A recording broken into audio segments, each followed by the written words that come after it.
Hi అండి, welcome to Hema's fashion kitchen. ఈరోజు వీడియోలో మక్క రవ్వతో ఉప్మా ఎలా చేసుకోవాలో చూపించబోతున్నాను. చాలా టేస్టీగా ఉంటుంది. నార్మల్ ఉప్మా కన్నా కూడా చాలా టేస్టీగా ఉంటుంది, హెల్దీ కూడా కదా. డైట్లో ఉన్నవారికి బరువు తగ్గడానికి ఉపయోగపడుతుంది, మరియు డైట్లో లేని వారికి కూడా ఎన్నో పోషక విలువలు అందుతాయి దీనివల్ల.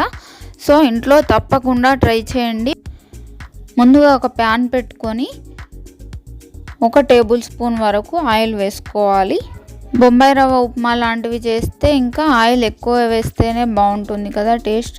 ఇదైతే తక్కువ వేసినా కూడా చాలా బాగుంది టేస్ట్. తర్వాత 1 టీ స్పూన్ ఆవాలు, 1 టీ స్పూన్ జీలకర్ర వేసుకోవాలి.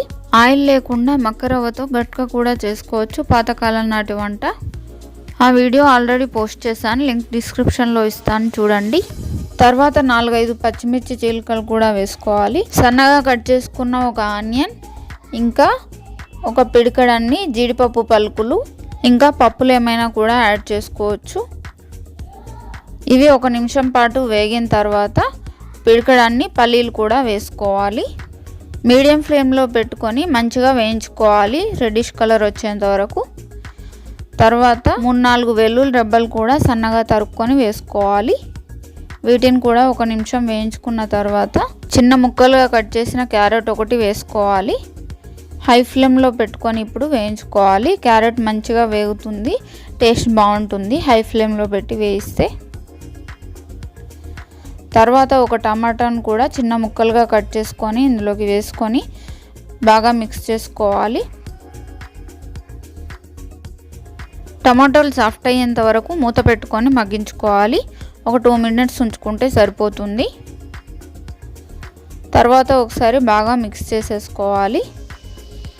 ఇప్పుడు మక్క రవ్వని ఇందులోకి వేసుకోవాలి. 1 కప్పు మక్క రవ్వని తీసుకొని ఇందులోకి వేసుకొని వేయిస్తున్నాను.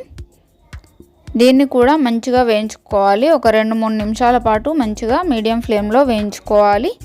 చూసారు కదా, ఇలా కలర్ చేంజ్ అవ్వాలి, అప్పుడు మంచిగా వేగినట్టు. వైట్గా అవుతుందన్నమాట పైన. తర్వాత రుచికి సరిపడా ఉప్పు వేసుకోవాలి. నేను ఇక్కడ డ్రై కరివేపాకు పొడి వేస్తున్నాను, పచ్చిది ఉంటే పోపులోనే వేసేసుకోండి. తర్వాత కొత్తిమీర తరుగు కూడా వేసేసుకొని బాగా మిక్స్ చేసుకోవాలి. కావాలనుకుంటే లాస్ట్లో కూడా వేసుకోవచ్చు, నేనైతే ఫ్లేవర్ బాగుంటుందని ఇప్పుడు వేసాను. తర్వాత 2 కప్పుల వేడి నీళ్ళు ఇందులోకి పోసుకోవాలి.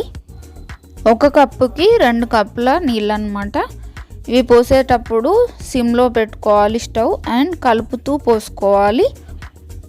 ఇప్పుడు ఒకసారి బాగా మిక్స్ చేసుకొని మూత పెట్టుకొని మగ్గించుకోవాలి. లో ఫ్లేమ్లోనే మూత పెట్టుకొని మగ్గించుకోవాలి, త్వరగానే ఇలా గట్టిపడిపోతుంది.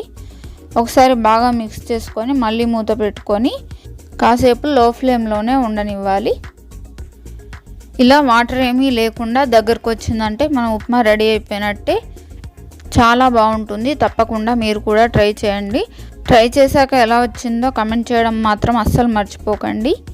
ఈ వీడియో కనుక మీకు నచ్చినట్టయితే తప్పకుండా లైక్ చేయండి, మీ ఫ్రెండ్స్తో రిలేటివ్స్తో షేర్ చేయడం అస్సలు మర్చిపోకండి.